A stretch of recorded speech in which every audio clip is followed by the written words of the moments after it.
Siya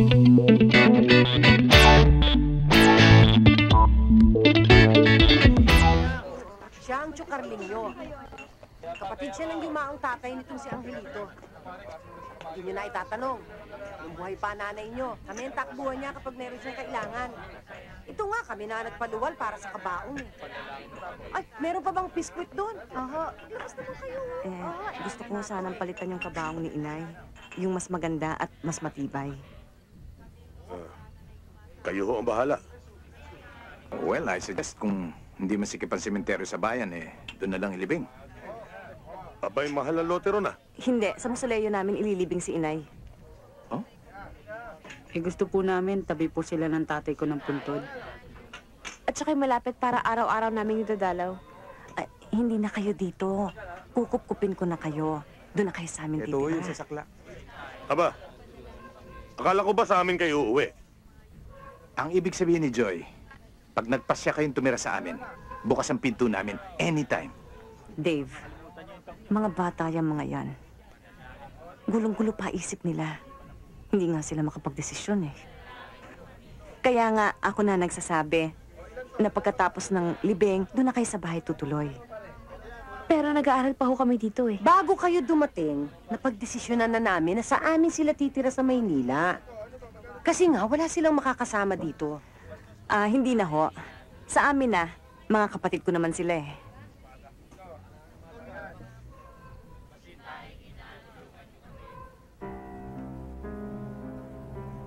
Lahat ng kaliit-liitang bagay na may kinalaman sa kanya. Ang retrato, mga sulat na galing sa kanya, sinunog kong lahat. Kaya huwag mong asahang maantigaw sa balitang yan. Para sa akin, matagal na siyang patay.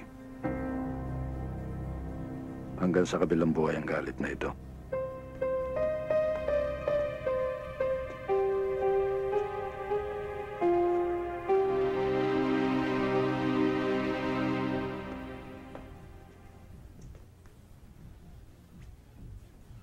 Ililibing ko si Inay sa mausoleo natin.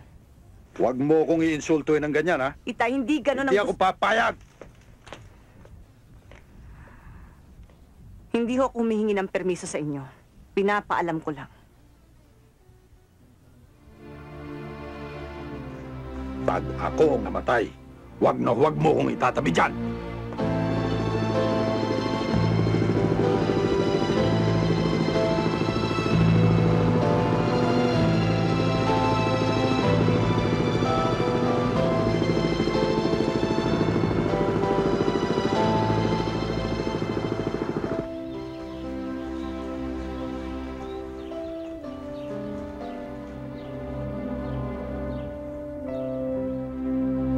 Father, the hour has come.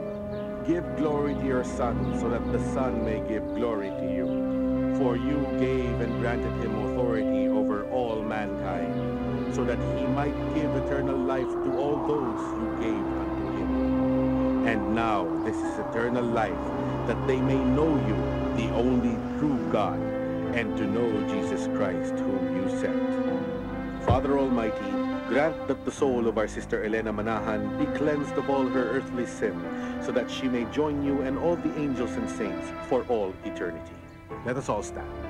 Eternal rest grant unto our dear departed sister Elena Manahan, and let perpetual light shine upon her forever and ever. Amen. In the name of the Father, and of the Son, and of the Holy Spirit. Amen. Ang tatay. Malabo, wala dun eh. Sinadyang umakit ng bagay sa makalaba babalik, sabi na maid.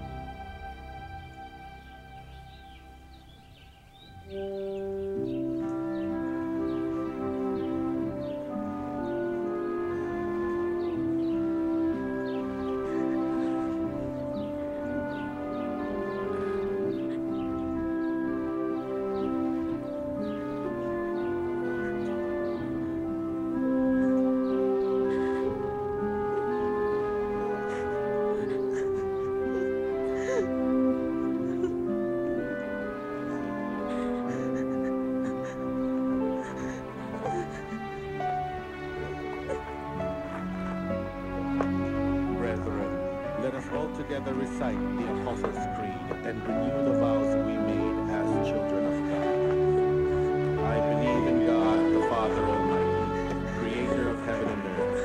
I believe in Jesus Christ, His only Son, our Lord. He was conceived by the power of the Holy Spirit, born of the Virgin Mary. He suffered under Pontius Pilate, was crucified.